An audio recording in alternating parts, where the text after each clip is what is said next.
La gran mayoría de las personas no conocen el verdadero propósito de las constelaciones celestiales. Por esa razón, hoy vamos a hablar de ellas. El horóscopo no nos puede predecir el futuro. Sin embargo, el Espíritu Santo lo puede hacer. Las constelaciones celestiales en el firmamento son como una enorme catedral que cuenta a los seres humanos diariamente una historia, la historia del Evangelio. Te invito hoy a considerar conmigo la historia del Evangelio en el firmamento para descubrir la verdad sobre las constelaciones celestiales. Para poder entender esto, tenemos que saber primero quién era Abraham y cuál era su procedencia. Él era caldeo, pues provenía de la región de Caldea. Esto lo encontramos en el libro de Génesis capítulo 11. Allí la Biblia nos cuenta la historia de Taré, su padre. Estas son las generaciones de Taré. Taré engendró a Abraham, a Nacor y Harán, y Harán engendró a Lot. Y murió Harán antes que su padre Taré en la tierra de su nacimiento, en Ur de los Caldeos. Abraham, en aquel entonces todavía Abram, sin H, había nacido en Ur de los Caldeos. Y tomaron a Abram y Nacor para sí mujeres. El nombre de la mujer de Abram era Sarai, y el nombre de la mujer de Nacor, Milca, hija de Harán, padre de Milca y de Isca. Mas Sarai era estéril y no tenía hijo. Y tomó Taré a Abram su hijo, y a Lot,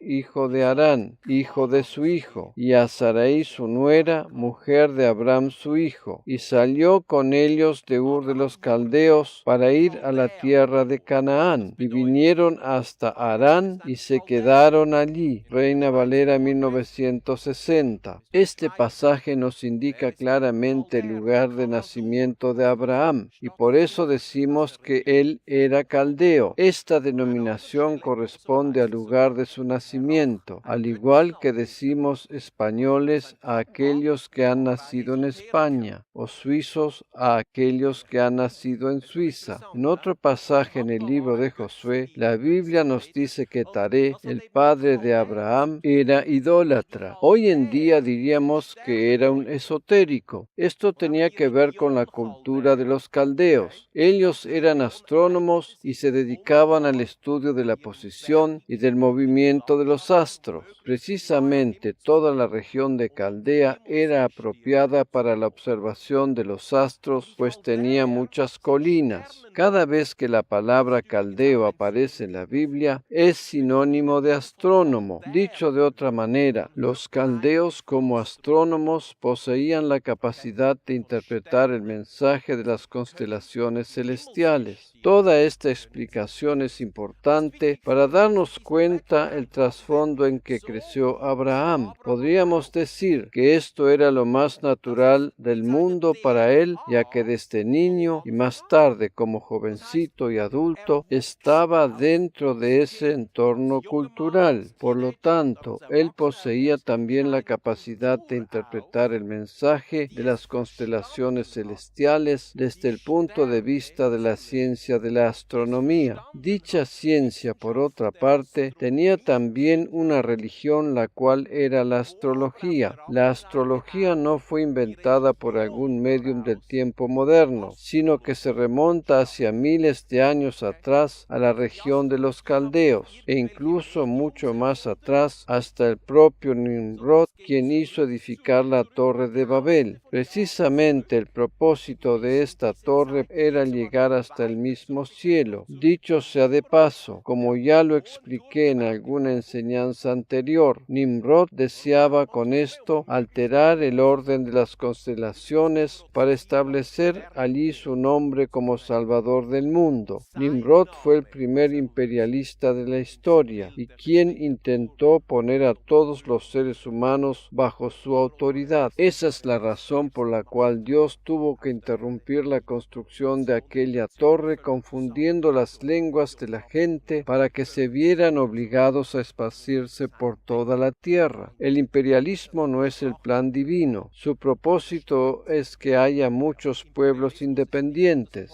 En realidad, esto va todavía más atrás. llega hasta el mismo Adán. Pero ahora no vamos a ampliar más detalles, sino que nos vamos a dedicar a la información que nos proporciona la Biblia en este pasaje en cuanto a los caldeos en relación a la historia de Abraham, sus orígenes y el entorno en el que vivía. Él estaba completamente consustanciado con todas esas cosas. Los caldeos siguieron practicando dicha tradición por medio de las distintas generaciones y a través de los siglos, al punto tal que llegaron a ser especialistas en esta materia. Otro personaje que aparece en la Biblia en relación a la astronomía es Daniel, cuando estuvo al servicio del rey. Hay un pasaje en el libro de Daniel que nos muestra claramente cuál era el oficio de los caldeos. Allí en el capítulo 5, versículos 11 y 12, leemos lo siguiente acerca de su persona. Leemos de la versión Reina Valera 1960. En tu reino hay un hombre en el cual mora el espíritu de los dioses santos, y en los días de tu padre se halló en él luz e inteligencia y sabiduría, como sabiduría de los dioses, al que el rey Nabucodonosor, tu padre o rey, constituyó jefe sobre todos los magos, astrólogos, caldeos y adivinos, por cuanto fue hallado en él mayor espíritu y ciencia y entendimiento, para interpretar sueños y descifrar enigmas y resolver dudas. Esto es en Daniel, al cual el rey le puso por nombre Beltsasar. Llámese pues ahora a Daniel, y él te dará la interpretación. Este pasaje describe al joven hebreo Daniel, a quien el rey había bautizado como Beltsasar. Daniel se especializaba en todas estas cosas, y sobre todo porque el Espíritu y la gracia de Dios reposaban sobre él. Esto lo vemos claramente al principio del libro de Daniel. La Biblia nos dice allí que Dios le había dado, tanto a él como a sus 3 amigos, conocimiento e inteligencia en todas las letras y ciencias, y por eso tuvieron entendimiento en toda visión y sueños. Debido a que Daniel poseía esa capacidad, fue colocado como jefe superior de todos los magos y astrólogos que había en el reino. Acabamos de ver en el versículo 11 que el rey Nabucodonosor constituyó a Daniel como jefe sobre todos los magos, astrólogos, caldeos y adivinos de su reino. Dicho de otra manera, Daniel era el jefe de todos los esotéricos.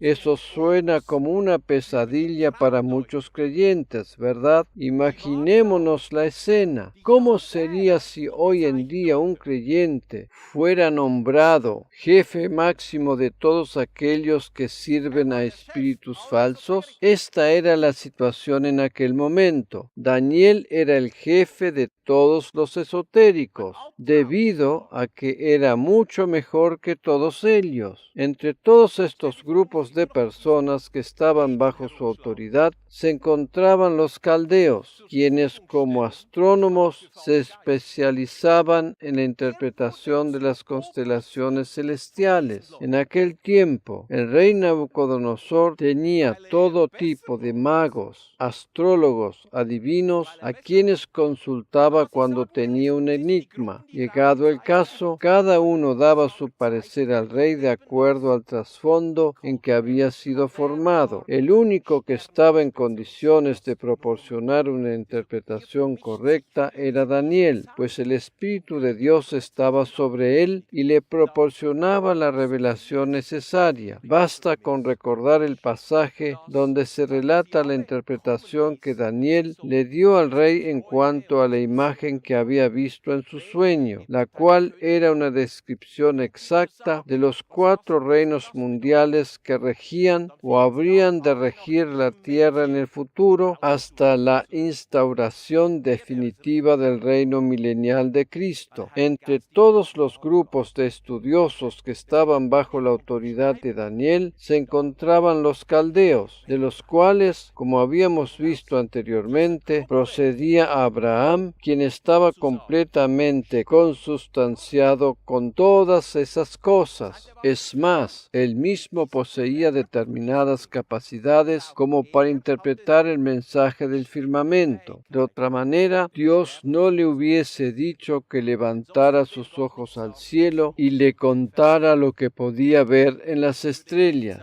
En Génesis 15, versículo 5 leemos: y lo llevó fuera y le dijo: mira ahora los cielos y cuenta las estrellas, si las puedes contar. Y le dijo: así será tu descendencia. Reina Valera 1960. Dios le dijo a Abraham que levantara sus ojos a los cielos con un propósito muy específico, sabiendo perfectamente que él estaba en condiciones de entender el mensaje. El verbo contar en este contexto debe ser interpretado como narrar, declarar o referir, y no tanto como enumerar. Dios le estaba diciendo a Abraham que así como él podía observar la infinidad de estrellas en el firmamento, así de abundante sería su descendencia, no solo en lo natural, sino también en lo espiritual. Nosotros, como creyentes en Cristo y descendientes de nuestro padre Abraham, estábamos involucrados también allí. Como ya habíamos visto en la enseñanza anterior, el original hebreo utiliza el término zafar para expresar lo que en español se traduce como contar. Si bien uno de los significados es naturalmente enumerar, dentro de este contexto debe ser interpretado como narrar o declarar. De hecho, también en nuestro idioma español, el mismo verbo puede ser utilizado para expresar ambas cosas. Permíteme mostrarte un par de ejemplos donde también este término hebreo aparece en la palabra de Dios. En Joel 1, versículo 3, leemos lo siguiente: cuéntenselo, o sea, zafar, a sus hijos, y que ellos se lo cuenten, zafar, a los suyos, y estos a la siguiente generación. Nueva versión internacional. El próximo pasaje que vamos a considerar se encuentra en Ezequiel 9, versículo 2. Entonces vi que por el camino de la puerta superior que da hacia el norte venían 6 hombres, cada uno con un arma mortal en la mano. Con ellos venía un hombre vestido de lino, que llevaba en la cintura un estuche de escriba, zafar. Todos ellos entraron y se pararon junto al altar de bronce. Nueva versión internacional. El término hebreo zafar se traduce aquí como escriba o escribano. Hasta ahora hemos visto 3 significados diferentes de la misma palabra, a saber, enumerar, contar o declarar, y describir. El firmamento es el lugar donde Dios escribió su evangelio para la humanidad, hasta el momento en que dicha palabra se hizo realidad y habitó entre los hombres. Hay algo escrito sobre el firmamento, lo cual fue colocado allí por la mano de Dios. En los versículos 3 y 4 seguimos leyendo: la gloria del Dios de Israel, que estaba sobre los querubines, se elevó y se dirigió hacia el umbral del templo, al hombre vestido de lino que llevaba en la cintura un estuche de escriba. El Señor lo llamó y le dijo: recorre la ciudad de Jerusalén y coloca una señal en la frente de quienes giman y hagan lamentación por todos los actos detestables que se cometen en la ciudad. Este hombre vestido de lino que llevaba en la cintura un estuche de escriba representa simbólicamente a Jesús como nuestro Señor y Salvador. El próximo pasaje donde aparece esta palabra en el original hebreo lo encontramos en el Salmo 71, versículo 15. Todo el día proclamará, zafar, mi boca tu justicia y tu salvación, aunque es algo que no alcanzo a descifrar. Nueva versión internacional. Zafar se traduce aquí como proclamar proclamar, publicar o narrar. A propósito, el término zafar se traduce aquí también como descifrar, que no es otra cosa más que declarar lo que está escrito en cifras o números. El próximo versículo que vamos a considerar se encuentra en el Salmo 19, versículo 1. Los cielos cuentan, zafar, la gloria de Dios. El firmamento proclama la obra de sus manos. Nueva versión internacional. Los cielos cuentan, relatan o declaran la gloria de Dios. Dicho de otra manera, el firmamento da testimonio de Dios mismo. Él fue quien escribió allí el Evangelio. La segunda parte de este versículo nos dice que el universo proclama la obra de sus manos. Cuando miramos al cielo, no vemos solamente estrellas, sino la historia del Evangelio escrita allí. En esa historia están escritas también las palabras que Dios le dijo a Abraham: así habrá de ser tu descendencia. La historia de la simiente o descendencia está escrita en el firmamento. Así habrá de ser tu simiente como descendencia. Cristo es la simiente. El firmamento nos relata la historia de la simiente o de la dispensación de la gracia. Permite mostrarte ahora algo que más adelante te lo voy a explicar en detalle. La astrología ha tergiversado los signos zodiacales, los cuales han sido creados por Dios con un propósito específico. Más adelante voy a mostrarte en la palabra de Dios que los signos zodiacales fueron creados por Dios y no son un invento de la astrología. El diablo odia el Evangelio y ha utilizado la astrología para impurificar la verdad divina. El diablo no puede crear nada. Lo único que puede hacer es copiar algo que ya existe y tergiversarlo. Por tal razón,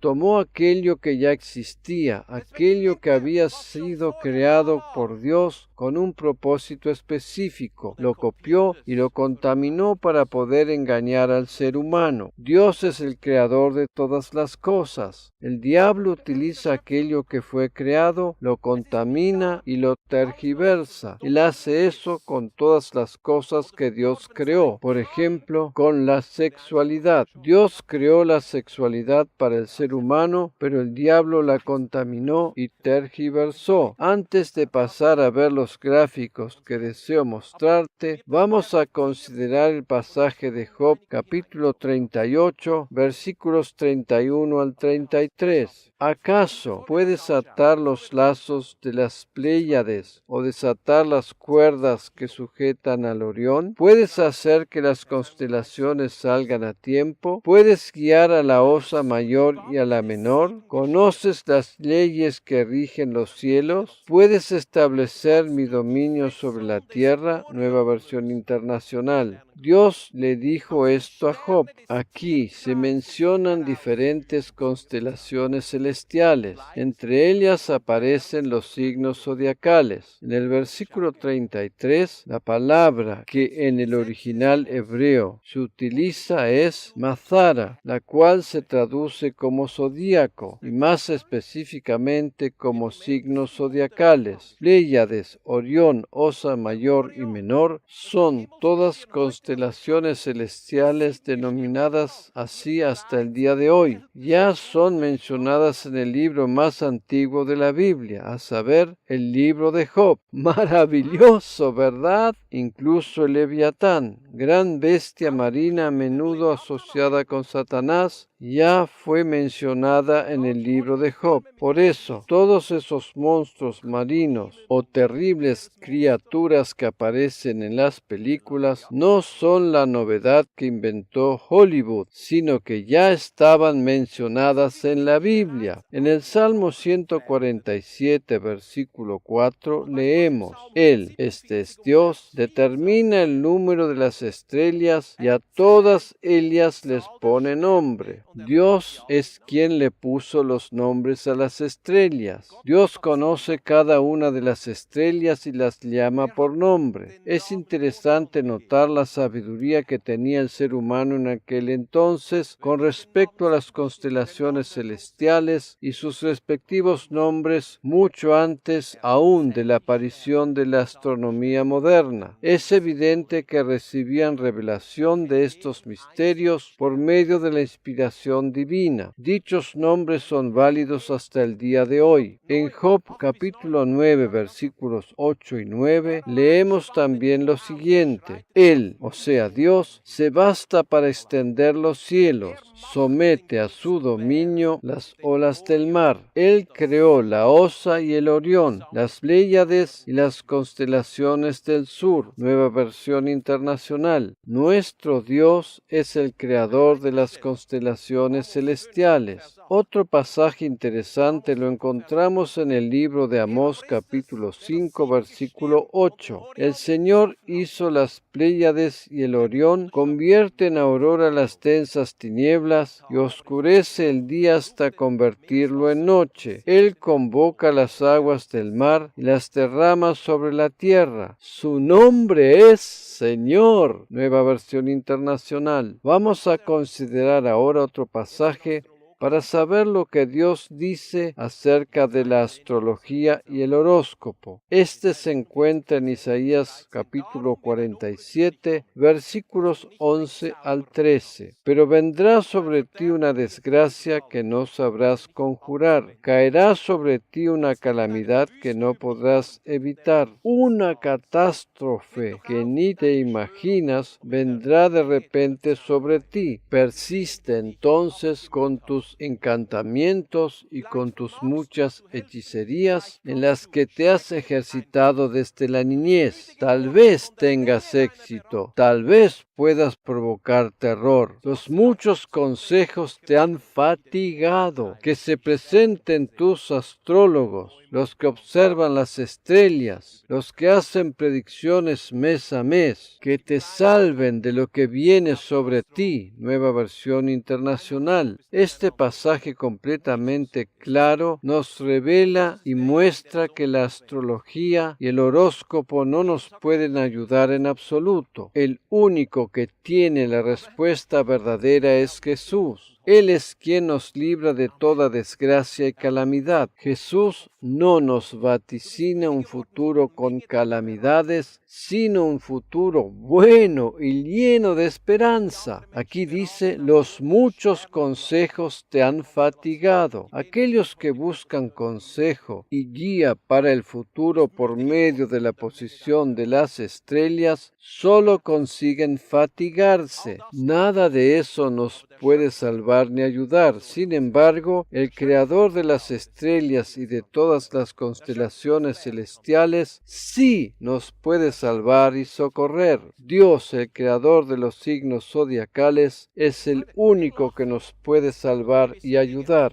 Es posible que esto que estoy mencionando pueda parecerle a algunos demasiado exagerado e incluso hasta innecesario, pero lamentablemente no son pocos los cristianos que consultan el horóscopo. Tal vez te resulte demasiado chocante esta afirmación, pero aunque parezca casi increíble, hay muchísimos cristianos que, a pesar de tener el Evangelio y la palabra de Dios, consultan una y otra vez el horóscopo y sus derivados para indagar sobre el futuro, especialmente sobre su futuro. Permíteme decirte que ese es el camino de la perdición. El único que nos puede ayudar y salvar es nuestro Señor Jesucristo. Cuando tenemos revelación de esto, no necesitamos ningún otro tipo de invitación barata que nos pueda ofrecer el enemigo. Como creyentes en Cristo poseemos algo mucho mayor que tiene mucho más poder. Conocemos cosas que la mayoría no puede conocer y tenemos las respuestas para aquellos que están llenos de interrogantes.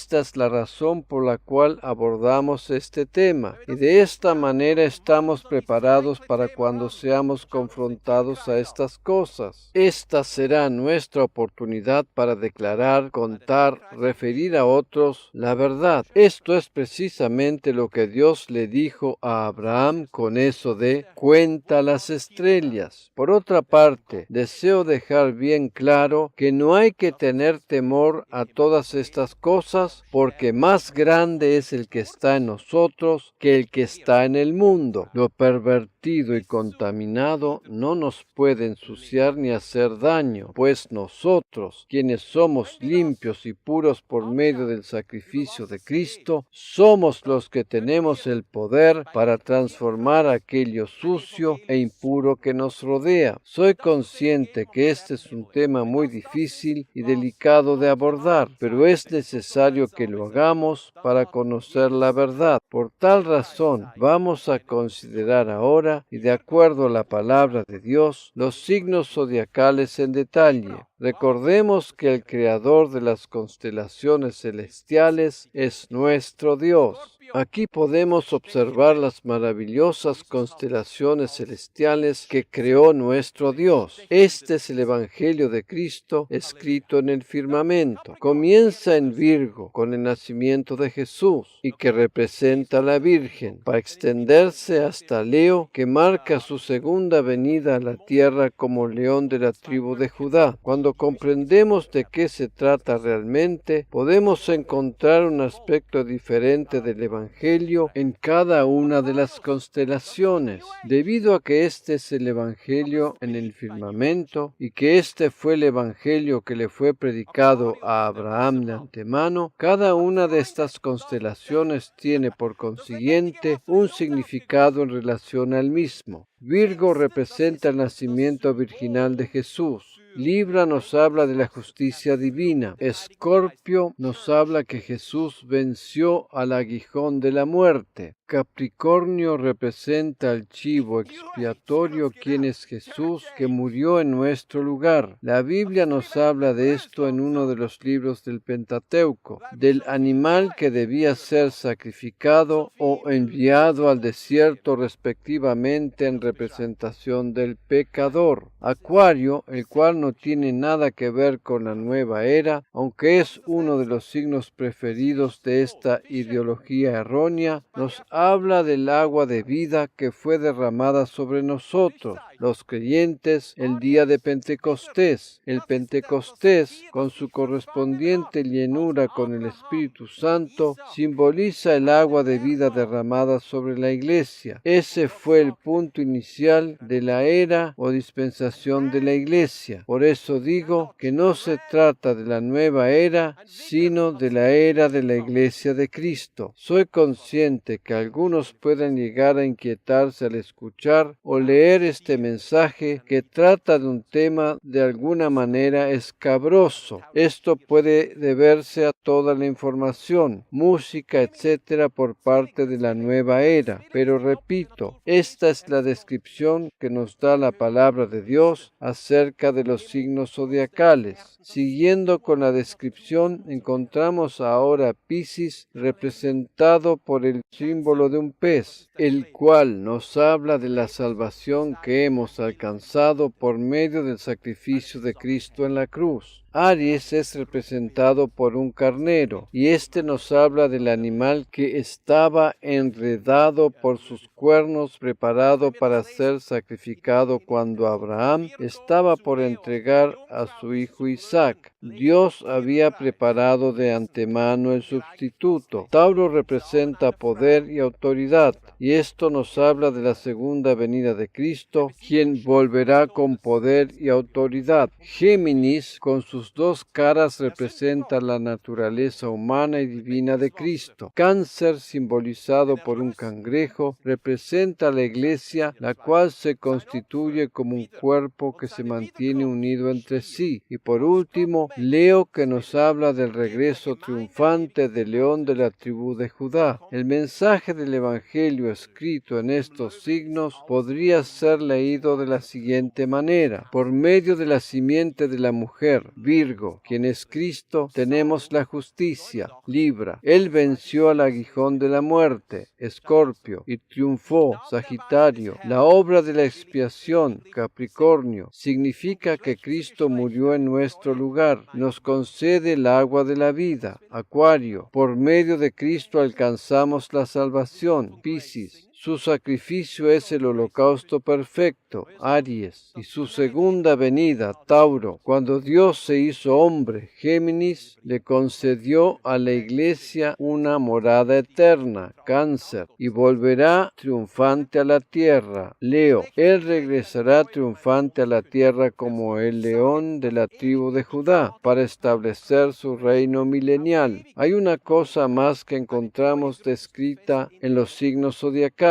Para ello vamos a ir al Salmo 89 para leer allí los versículos 1 al 5. Por siempre cantaré de las misericordias del Señor. Con mi boca daré a conocer tu fidelidad a todas las generaciones. En el original aparece la palabra gracia como símbolo de misericordia. Cantamos y predicamos acerca de la gracia divina. Deberíamos celebrar cada día los dones de gracia que Dios nos otorga. Esa es la razón por la que nuestro mensaje pone el énfasis en la gracia divina. Porque dije, para siempre será edificada la misericordia. En los cielos mismos establecerás tu fidelidad. Los cielos hablan de la gracia divina. Yo he hecho un pacto con mi escogido. He jurado a David mi siervo. Estableceré tu descendencia para siempre y edificaré tu trono por todas las generaciones. Anteriormente habíamos visto que en algunas traducciones la palabra descendencia es sinónimo de simiente. Los cielos alabarán tus maravillas, Señor, y también tu fidelidad en la asamblea de los santos. Biblia de las Américas. Los cielos dan testimonio de sus maravillas y están fundamentados en la gracia divina. Por lo tanto, las constelaciones celestiales no describen la dispensación de la ley, ni siquiera la historia de la creación, sino que nos hablan acerca de la simiente, la cual es Cristo. Por esa razón, Dios le mostró a Abraham el Evangelio en las estrellas y le dijo que su descendencia iba a ser muy numerosa.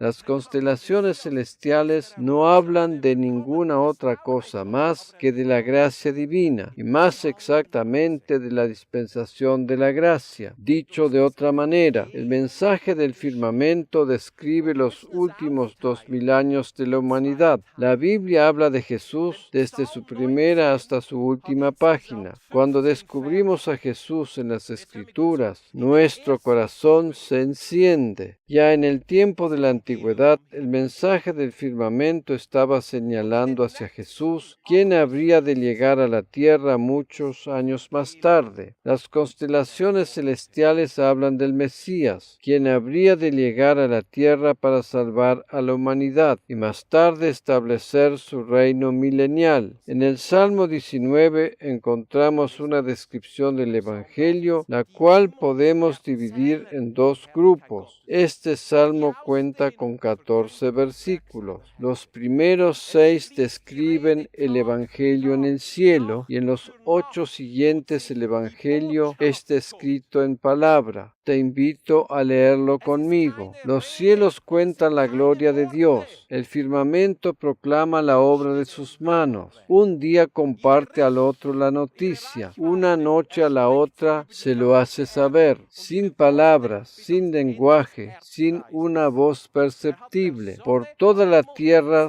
resuena su eco. Sus palabras llegan hasta los confines del mundo. Dios ha plantado en los cielos un pabellón para el sol, y éste, como novio que sale de la cámara nupcial, se apresta, cual atleta, a recorrer el camino. Sale de un extremo de los cielos y en su recorrido llega al otro extremo, sin que nada se libre libre de su calor. Los cielos nos cuentan una historia, la historia del Evangelio. En su segunda parte, este salmo nos describe el Evangelio en palabras. La ley del Señor es perfecta, infunde nuevo aliento. El mandato del Señor es digno de confianza, da sabiduría al sencillo. Los preceptos del Señor son rectos, traen alegría al corazón. El mandamiento del Señor es claro, da luz a los ojos. El temor del Señor es puro, permanece para siempre. Las sentencias del Señor son verdaderas, todas ellas son justas. Son más deseables que el oro, más que mucho oro refinado.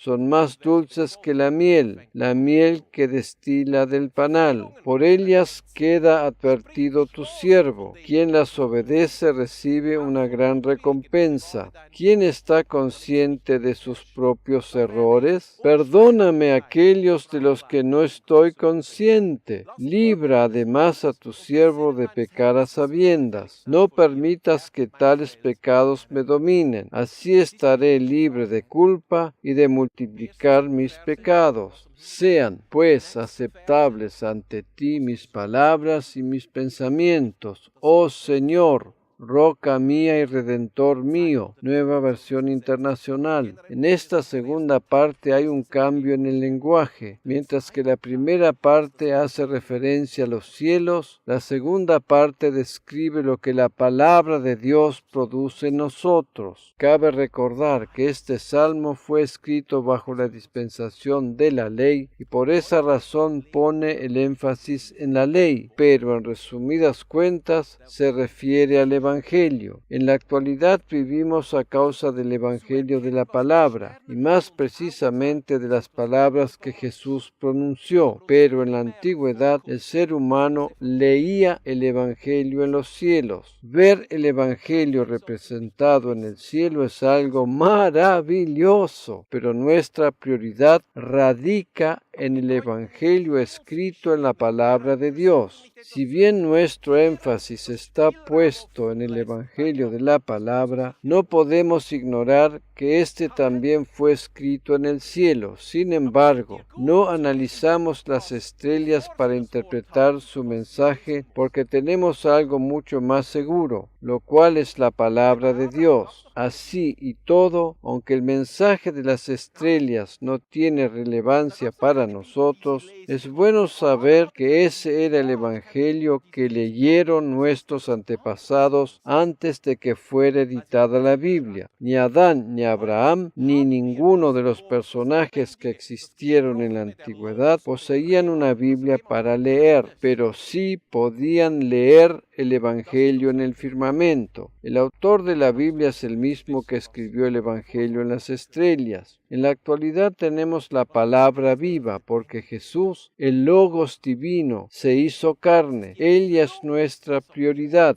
pero es bueno saber también lo que nuestros antepasados tenían a disposición para llegar a conocer el mismo Evangelio que conocimos nosotros. Hoy leemos la palabra viva, la cual es la manifestación del mensaje que estaba escrito en el firmamento. El mensaje de las constelaciones celestiales no está por encima de la palabra escrita. Por el contrario, la Biblia ocupa el lugar principal. Para culminar, vamos a considerar otro gráfico sobre las constelaciones celestiales, el cual nos muestra claramente que tiene que ver con la gracia divina en la dispensación del mismo nombre para toda la humanidad. El mensaje escrito en las constelaciones celestiales habla de la primera venida de Jesús a la tierra, del tiempo de la Iglesia y de la segunda venida de Jesús. En resumidas cuentas, tiene que ver con la simiente, la cual, como habíamos dicho anteriormente, es Jesús. Las 12 constelaciones o signos zodiacales pueden ser subdivididos en 3 grupos de 4 signos por grupo. El primer grupo, correspondiente a la primera venida de Jesús a la tierra, hace más de 2000 años atrás, comienza en Virgo, que representa su nacimiento virginal. Luego sigue con Libra, que nos habla de su justicia. Después está Escorpio, que representa su victoria sobre el aguijón de la muerte, y culmina con Sagitario, que describe su triunfo en la cruz. Jesús volverá otra vez a la tierra. Siempre que hablamos de su regreso nos referimos a su segunda venida. Esta es la parte que se encuentra a la izquierda de nuestro gráfico. Entre su primera y su segunda venida encontramos la dispensación de la Iglesia, la cual comprende los últimos 2000 años y algo más de la historia hasta la actualidad. Los 4 signos que integran este grupo son los siguientes: Capricornio, que representa el chivo expiatorio que fue sacrificado en nuestro lugar por todos nuestros pecados,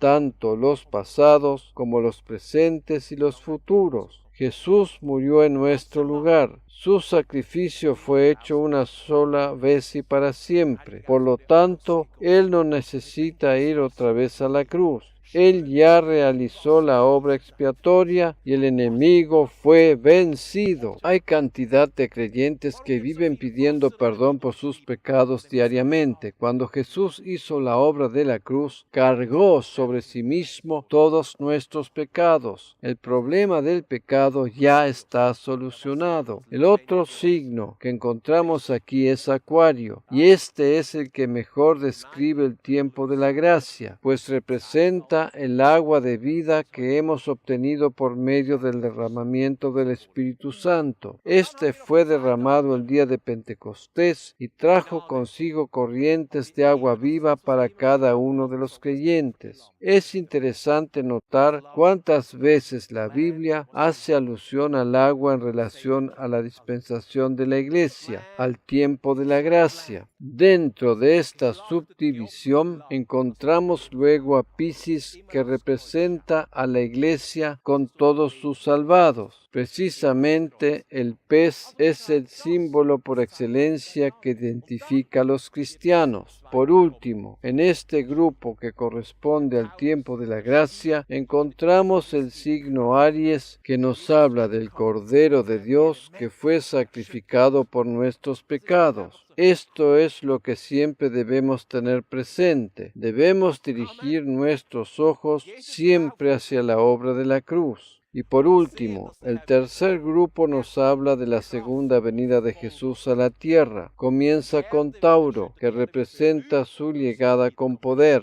Cuando Jesús vuelva a la tierra, los elementos naturales habrán de ser sacudidos. Su llegada no habrá de ser algo que pase desapercibido, sino que los cimientos del mundo habrán de ser conmovidos. Todos, absolutamente todos los seres humanos habrán de ser testigos de su retorno. Luego encontramos a Géminis, que nos habla de su naturaleza dual, tanto divina como humana. Él es Dios, pero al mismo tiempo es hombre, y seguirá siendo hombre por toda la eternidad.